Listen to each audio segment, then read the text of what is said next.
বিশ্বকাপের আগে প্রস্তুতি জোরদারের অংশ হিসেবে সৌদি আরবের লিগে খেলার আগ্রহ প্রকাশ করেছিলেন আর্জেন্টাইন তারকা লিওনেল মেসি, কিন্তু শেষ পর্যন্ত সেই সুযোগ আর পেলেন না তিনি। সৌদি আরবের ক্রীড়া মন্ত্রণালয় মেসির প্রস্তাব ফিরিয়ে দিয়েছে বলে জানিয়েছেন দেশটির শীর্ষ ফুটবল কর্মকর্তা আবদুল্লাহ হাম্মাদ।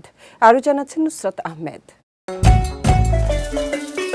বিশ্বকাপের আগে ফিটনেস ধরে রাখতে সৌদি লিগে স্বল্প মেয়াদে খেলার পরিকল্পনা করেছিলেন লিওনেল মেসি। মেজর লিগ সকার বা MLS-এর 4 মাসের বিরতিতে সৌদি প্রো লিগে খেলে প্রস্তুতি নিতে চেয়েছিলেন এ আর্জেন্টাইন অধিনায়ক, কিন্তু শেষ পর্যন্ত না শুনতে হলো ফুটবলের রাজপুত্রকে। সৌদি ক্রীড়া মন্ত্রণালয় স্পষ্ট জানিয়ে দিয়েছে তাদের লিগ কোনো আন্তর্জাতিক টুর্নামেন্টের প্রস্তুতির মঞ্চ হবে না।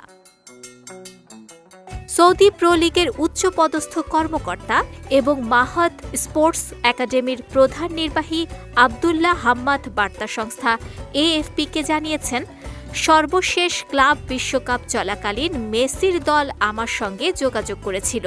তারা জানিয়েছিল মেজর লিগ সকার প্রায় 4 মাস বন্ধ থাকবে।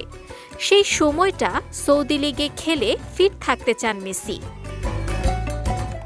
হাম্মাদ আরও বলেন, তিনি বিষয়টি ক্রীড়ামন্ত্রীর কাছে পৌঁছে দিয়েছিলেন, তবে মন্ত্রী সরাসরি তা নাকচ করেছেন। তার ভাষায়, সৌদি লীগ কোনো প্রস্তুতির জায়গা নয়, বরং এটি বিশ্বের সেরা ফুটবলারদের প্রতিযোগিতার মঞ্চ।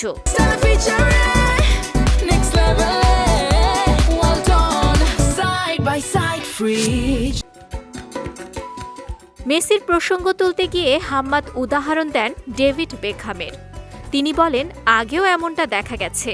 2010 বিশ্বকাপের আগে বেকহাম LA গ্যালাক্সি থেকে সাময়িকভাবে AC মিলানে গিয়েছিলেন। মেসি বর্তমানে যুক্তরাষ্ট্রের ইন্টার মায়ামির হয়ে খেলছেন। MLS মৌসুম অক্টোবরের শেষ হয়ে ফেব্রুয়ারিতে শুরু হয়। সেই বিরতির সময়ই সৌদি লিগে খেলার ইচ্ছা জানিয়েছিলেন তিনি। তবে সৌদি কর্তৃপক্ষের নাতে থেমে গেল ফুটবল মহাতারকার সেই পরিকল্পনা। নুসরাত আহমেদ, বিজয় টিভি, নিউজ ডেস্ক।